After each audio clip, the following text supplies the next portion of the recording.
Hi friends, అందరికీ నమస్కారం. ఇప్పుడే అందిన వార్త. సీఎం చంద్రబాబుకి వెన్నుపోటు, ఆ ముగ్గురిపై తీవ్ర కోపంలో సీఎం. అసలు ఏం జరిగిందన్న పూర్తి విషయాలు తెలుసుకునే ముందు వీడియోని పూర్తిగా చూడండి. అప్పుడే మీకు పూర్తిగా అర్థమవుతుంది. అదే విధంగా చాలా మంది సబ్స్క్రైబ్ చేసుకోకుండా వీడియోని చూస్తున్నారు. దయచేసి సబ్స్క్రైబ్ చేసుకోండి. సబ్స్క్రైబ్ చేసుకోవడం వల్ల నేను చేసే ప్రతి వీడియో అప్డేట్ మీకు ముందుగానే నోటిఫికేషన్ రూపంలో వస్తుంది. అదే విధంగా లైక్ చేయడం మర్చిపోతున్నారు. దయచేసి లైక్ చేయండి. లైక్ చేయడం వల్ల ఇటువంటి ఇంపార్టెంట్ ఇన్ఫర్మేషన్ చాలా మందికి రీచ్ చేసిన వాళ్ళు అవుతాం. ఇక లేట్ చేయకుండా వీడియోలోకి అయితే వెళ్ళిపోదాం. కడప జిల్లా పొద్దుటూరులోని తెలుగుదేశం పార్టీకి షాక్ తగిలింది.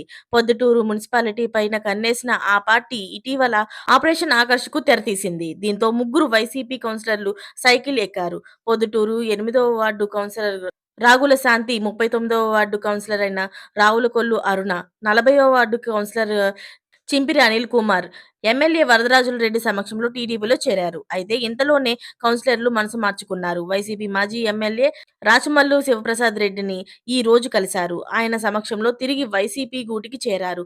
ఇలా టీడీపీలో చేరి ఇలా మళ్లీ వైసీపీలో చేరడం ప్రస్తుతం పొద్దుటూరులోని ముగ్గురు కౌన్సిలర్ల తీరు చర్చనీయాంశంగా మారింది. అయితే తమ పార్టీ నుంచి వెళ్లిన వారికి టీడీపీలో గౌరవం ఉండదని, ఇప్పటికైనా సరే తమ కౌన్సిలర్లు తీసుకున్నారని మాజీ ఎమ్మెల్యే రాచమల్లు అన్నారు.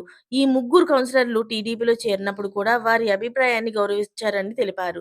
తమ పార్టీ నుంచి వెళ్లిపోయిన వాళ్ళు తిరిగి మళ్ళీ ఎప్పుడు కూడా పార్టీలోకి వచ్చినా సంతోషంగా ఆహ్వానిస్తున్నామని శివప్రసాద్ రెడ్డి పేర్కొన్నారు. ఇదంతా చూస్తుంటే ఇది చంద్రబాబుకి తీరని వెన్నుపోటనే చెప్పుకోవాలి. దీనిపైన సీఎం చంద్రబాబు కూడా తీవ్ర కోపంలో ఉన్నట్లు తెలుస్తుంది. మరిన్ని లేటెస్ట్ అప్డేట్స్ కోసం ఛానల్‌ని సబ్స్క్రైబ్ చేసుకోండి. Thanks for watching friends.